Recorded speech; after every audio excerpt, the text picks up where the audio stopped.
Enquanto isso, as delegacias não têm um mínimo de condições materiais e de equipamentos para desenvolver uma investigação. Eu acho, por exemplo, já disse aqui, esses policiais civis são os heróis, porque fazem sem meios, fazem uma investigação sem meios e muitas vezes logram êxito. Né? Então, a justiça penal, os processos demoram, porque numa capital como Teresina, quantas varas criminais deveriam ter? O triplo, o quíntuplo do número de varas para que o juiz pudesse julgar com rapidez, etc. Diz, mas o Estado não pode mais gastar, não tem dinheiro.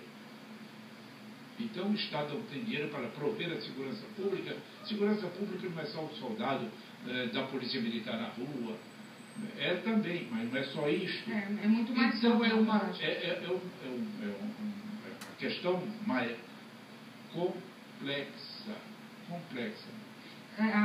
E a norma penal sozinha não vai dar. Me falar que ela quer se posicionar, só dizer que o Gabriel disse também nas redes sociais, quando a gente anunciou o tema, que para ele a solução para a criminalidade não é o suplício, é a educação básica de qualidade. O Estado gasta mais construindo prisões e adquirindo armamentos do que gastaria se construísse boas escolas e remunerassem bem os educadores, já que o doutor Jurandir falou na questão do investimento em segurança. E o telespectador está dizendo, por que existe a lei tornando ilegal a maconha e tornando legal o álcool? Ninguém nunca matou porque fumou maconha e ninguém nunca é internado porque rouba para comprar maconha. Outra discussão polêmica.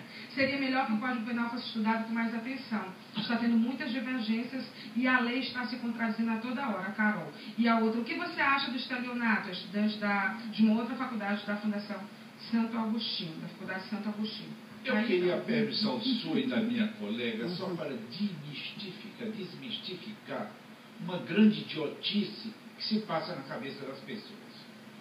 Não é o fato da pessoa fumar maconha que a leva ao crime.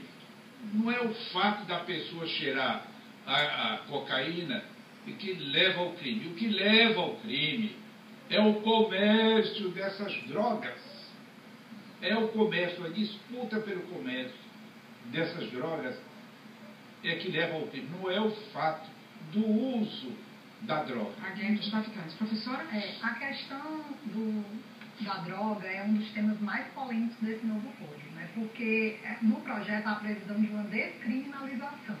Em 2006 nós já tivemos a despenalização. Hoje o usuário não pode mais ser levado à prisão, ele tem que sofrer medidas de cunho educativo, né? Frequentar cursos, prestação de serviço à comunidade, mas ele não pode ser preso. O anteprojeto ele é ainda mais liberal quando ele descriminaliza o uso. Inclusive prevê que a pessoa pode plantar para consumo próprio, pode andar portar droga para consumo em 5 dias. 5 dias em Portugal, 10 dias é o que está sendo discutido no Brasil. No novo anteprojeto tem 5 dias, né? Então, assim, a questão por que a questão é complicada? Porque hoje em dia o tráfico, e eu sou da assessora pública da vara da infância, 90% dos adolescentes que eu defendo são viciados. Então, hoje em dia, o limite entre a questão da drogadição e a criminalidade é quase inexistente. Então, assim, como separar aquela pessoa que é usuário daquele pequeno traficante que faz o avião, que às vezes é a única opção do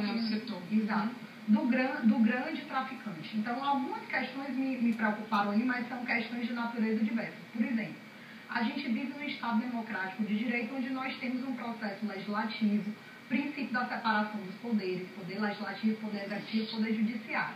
Então, jamais o judiciário pode legislar, né? Porque ele disse, por que o judiciário não faz um código penal? Então, respondendo o telespectador. Então, outras questões também se colocam, né? Como os crimes contra a ordem econômica e lavagem de dinheiro, que ele coloca que devem ser imprescritíveis. O novo código traz questões importantes sobre esse tema.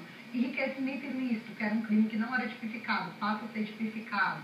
A unificação das corrupções, né? Porque hoje em dia existe corrupção ativa e corrupção possível, vai ser um crime único de corrupção. Outras condutas que não eram previstas, crime de terrorismo. Então, assim, tem previsão de novos crimes, tem endurecimento de condutas, por exemplo. Graças à polêmica aí do Cachoeira, o jogo do bicho agora deixa de ser contravenção e vai ser crime.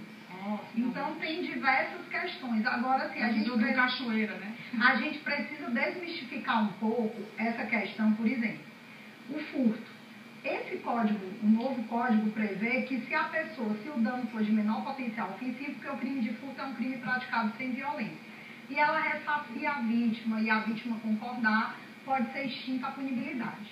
As pessoas, né, abriu-se a discussão na internet e acharam um absurdo. E os pequenos comerciantes que forem furtados, mas só que as pessoas esquecem que hoje em dia as grandes empresas que sonegam tributo, se elas forem lá e pagarem um tributo antes da abertura da ação fiscal, está extinta a punibilidade. Então, por que vale para os crimes de colarinho branco, como a gente diz, e não vale para o pequeno criminoso? São tantas questões, e a professora Aline colocou isso tão à parte. A gente já está no encerramento, o doutor Nelson já vai se posicionar, porque a gente tem propaganda eleitoral. Acho que foi tocado uma questão bem atual, que é a questão do bullying, uma das questões que colocaram. Mostra que a dimensão da violência não é a de violência das pessoas na rua escura, que você tem medo, mas a violência dentro de casa, dentro dos colégios. E aí, como você poderia ter uma aplicação de penas pecuniárias? Porque você vai pegar aquele menino de 12 anos, de 14 anos, e vai o que fazer com ele? Vai botar no sistema de detenção de menores que a Aline conhece tão bem, faz uma luta quixotesca não, hercúlea contra isso. Então nós temos, e os colégios não têm responsabilidade sobre o bullying? É só sobre os pais certamente, uma pena pecuniária, e sobre os colégios, que têm a responsabilidade. Saiu a primeira condenação de uma escola pública, condenação do Estado pela prática do bullying, por omissão. Então, no Piauí? Não, no Brasil. No Brasil, foi no Estado. Encerrando, doutor Nelson? Só para dizer o seguinte, é muita coisa, nós temos que mudar muito, é urgente, nós temos que fazer alguma coisa, nós temos que dar um choque no nosso judiciário, em termos de eficiência e presteza. Nós temos hoje a efetivo da Polícia Militar no Piauí, que é 60% do que era 10 anos atrás. Quer dizer, só você ver os problemas. Evidentemente, o salário e a remuneração dos policiais cresceu muito. É muita coisa para resolver. É muita coisa. Por isso mas, que a gente vai fazer uma parte 2. Nós temos que fazer a parte 3, porque eu acho que vai faltar. São 10 partes, na verdade, né, que precisa pelo menos. Bom, muito obrigada. O nosso programa está reduzido por causa da propaganda eleitoral.